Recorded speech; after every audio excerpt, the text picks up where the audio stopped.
വർഷത്തിൽ ഒരു മാസക്കാലം മാത്രം വിശ്വാസികൾക്ക് പ്രവേശനമുള്ള കൊടും വനത്തിനുള്ളിലെ അപൂർവങ്ങളിൽ അപൂർവമായ ആരാധനാ കേന്ദ്രം കുന്നത്തൂർപ്പാടി.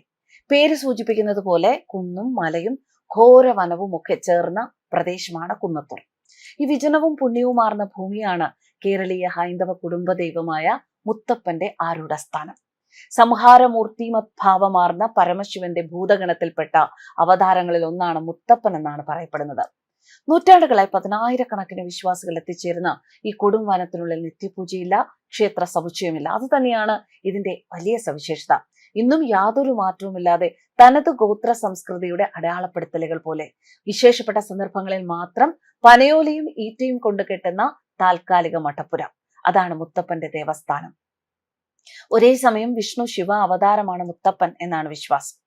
ഐതിഹ്യം പറയാം. പുരാതന കാലത്ത് കണ്ണൂർ ജില്ലയിലെ പയ്യാവൂരിന് സമീപമുള്ള എരുവേശ്ശേരി ഗ്രാമത്തിലെ അയ്യങ്കര രാജവംശവുമായി ബന്ധപ്പെട്ടിട്ടുള്ള വാമൊഴികളാണ് മുത്തപ്പന്റെ ഐതിഹ്യ കഥകളിൽ പൊതുവെ പ്രചരിക്കുന്നത്. സന്താന ഭാഗ്യമില്ലാത്തതിനാൽ വളരെയധികം ദുഃഖിതരായിരുന്നു അവിടുത്തെ നാടുവാഴിയും പത്നിയായ പാടിക്കുറ്റിയമ്മയും. പുത്ര സിദ്ധിക്കായി ഇവർ രണ്ടുപേരും ശിവഭഗവാന് മുന്നിൽ എന്നും പ്രാർത്ഥിക്കുക പതിവായിരുന്നു. ഒരു ദിവസം പാടിക്കുറ്റിയമ്മ തിരുവൻകടവ് എന്ന പുഴക്കടവ് കുളിക്കാൻ പോയി. ഈ സമയം ഒരു കുഞ്ഞ് വട്ടത്തോണിയിൽ ഒഴുകി വരുന്നത് ശ്രദ്ധയിൽപ്പെട്ട അന്തർജനം ആ കുഞ്ഞിനെ വാത്സല്യത്തോടെ വാരിയെടുത്ത് ഇല്ലത്ത് കൊണ്ടുപോയി പരിചരിച്ച് വളർത്തി. ബാല്യം മുതൽ തന്നെ ഇല്ലത്തെ രീതികൾക്കനുസരിച്ചുള്ള ജീവിതമായിരുന്നില്ല ആ കുഞ്ഞിൻ്റെത്. മതിയാവോളം പാലും പഴവും നൽകി വളർത്താനായിരുന്നു പാടിക്കുറ്റിയമ്മയുടെ ശ്രമം. എന്നാൽ ഈ കുട്ടിയാവട്ടെ അതൊന്നും കഴിക്കാൻ താല്പര്യപ്പെടാതെ കാട്ടിൽ വേട്ടയാടി മത്സ്യമാംസാദികൾ കൊണ്ടുവരാനും സ്വയം ആഹാരം പാചകം ചെയ്ത് കഴിക്കാനുമാണ് ഇഷ്ടപ്പെട്ടത്. വർഷങ്ങൾ കഴിയുമ്പോൾ മകന്റെ ഇത്തരം പ്രവൃത്തികൾ ഇല്ലത്തിന്റെ സൽപ്പേരിനെ തന്നെ കളങ്കമുണ്ടാക്കി. ദുഃഖിതനായ പിതാവ് അയ്യങ്കര നായനാർ ഒരിക്കൽ പത്നിയായ പാടിക്കുറ്റിയമ്മയോട് കണ്ടുകിട്ടിയ മകൻ നിമിത്തം ഇല്ലത്ത് നിന്നുകൂടാനാവാത്ത അവസ്ഥയായല്ലോ എന്ന് പറഞ്ഞത് മകന്റെ കാതിലും എത്തി. അതോടെ ആ വീട് വിട്ടുപോകാൻ തീർച്ചയാക്കിയ മകൻ അമ്പും വില്ലും എടുത്ത് തീക്കണ്ണുകളോടെ തന്റെ വിശ്വരൂപം മാതാപിതാക്കളെ കാണിച്ചു കൊടുത്തു. മലനാട് ലക്ഷ്യമാക്കി നടന്നു നീങ്ങിയതായും പറയുന്നു. കണ്ണിലെ ഭയാനക രൂപം മറ്റുള്ളവർ കാണാതിരിക്കാൻ അമ്മ ലോഹം കൊണ്ടുള്ള പൊയ്ക്കണ്ണ് ധരിച്ച് യാത്ര ചെയ്യാനും അപേക്ഷിച്ചു അത്രേ.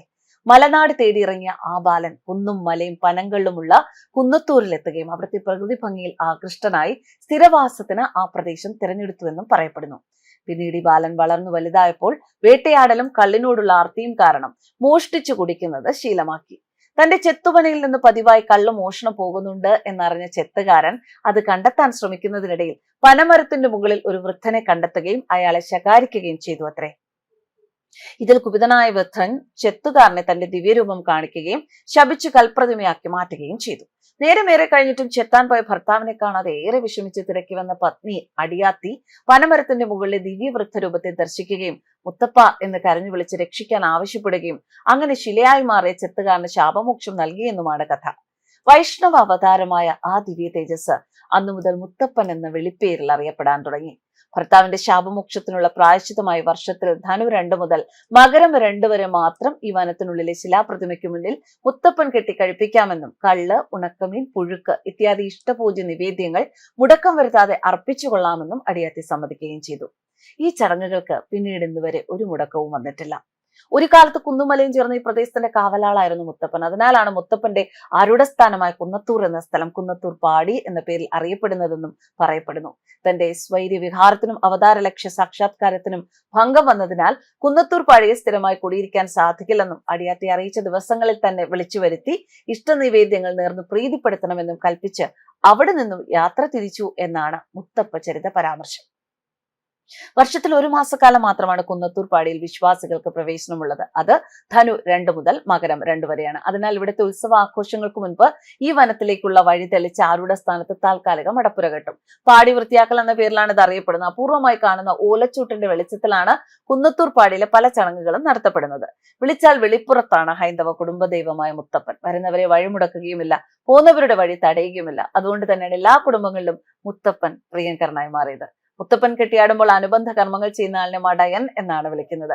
കുന്നത്തൂർ പാടിയിൽ കെട്ടിയാടുന്നത് മുത്തപ്പന്റെ വാർദ്ധക്യാവസ്ഥയിലുള്ള തിരുവപ്പനെയാണ്. ഉത്സവ നാളുകളിൽ മാത്രം പ്രവേശനമുള്ള കുന്നത്തൂർ പാടിയിൽ ഒരു മാസക്കാലം പതിനായിരങ്ങളാണ് രാപ്പകൽ ജാതിമത ഭേദമന്യേ പ്രാർത്ഥനാനിരത മനസ്സോടെ ഒഴുകിയെത്തുന്നത്.